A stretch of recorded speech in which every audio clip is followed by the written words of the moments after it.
বৃষ্টি হলেই বা নদীতে পানি এলেই খালবিল নদী-নালায় শুরু হয় মাছ ধরার উৎসব।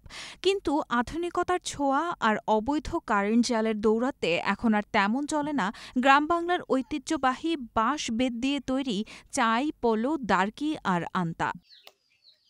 জামালপুরের সরিষাবাড়ি পৌর এলাকার কোনাবাড়ি গ্রামে বর্ষা এলেই একসময় প্রতিটি বাড়িতে চলত এসব ফাঁদ তৈরির কর্মযজ্ঞ।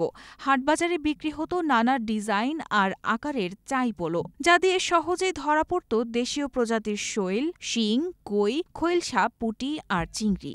এই রিংজাল নামছে, এটা সরকারের অবৈধ, মানে এটা তো মনে করেন যে সরকার চায় না, আসলে চুরির মতো করে মানুষ কোম্পানি খুলে নিছে, চুরি চামারি করে বেছে নদীতে ফালাইলে পরে সব ধরনের মাছ পড়ে মাছ শেষ হয়ে যায়, সমস্ত মাছ এখন শেষ, নদী বিলে কোনো মাছ নাই। আর নদী বিলে মাছ না থাকার কারণে আমাদের এই বাইর মানে দার্কি এগুলা চলতেছে না। সরকারও এই প্রতি যদি কোনো একটা পদক্ষেপ নিত, যদি এর প্রতি বন্ধ করার চেষ্টা করতো, তাহলে আমাদের ব্যবসার জন্য একটু সুবিধা হতো। এখন মনে করেন মাল চলে না বিদায় আমগরে আর এই দিন মজুরি এটা লোকটা আর নেয় না নেওয়ার কারণে আমগরে চলাটা খুব কষ্ট হয়ে গেছে। কারণ চায়না যে কোনো জায়গায় পাতে ওই জায়গায় মাছ হয়, সব মাছ যায় চায়নার মধ্যে ঢুকে, আমগরে জালে তাই ইয়ের মধ্যে বাইরের মধ্যে মাছ ঢুকে না। কিন্তু এখন সেই দিন নেই। বাঁশবেতের দাম বেড়েছে আর বাজার দখল করে নিয়েছে অবৈধ চায়না জাল।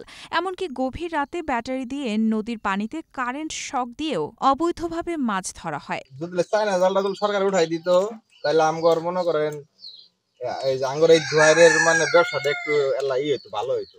আঙ্গর ব্যবসা মনে করেন মাইর করে দিছে, মনে করেন নিয়ে জালে চায়না জালে মনে করেন ডিমালা মাছ সব মাছ মনে করেন চায়না জাল দিয়ে মনে করেন সব ধরতেছে।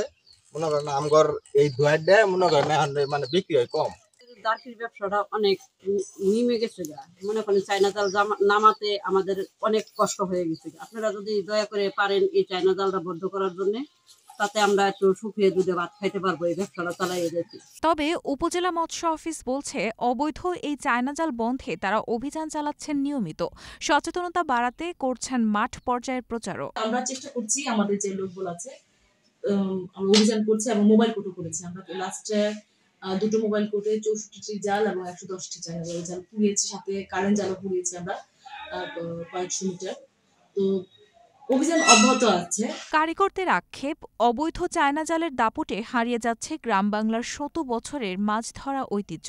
সময়মতো কার্যকর ব্যবস্থা না নিলে বাঁশ বেতের চাই পোলো হয়তো থাকবে শুধু ইতিহাসের পাতায়।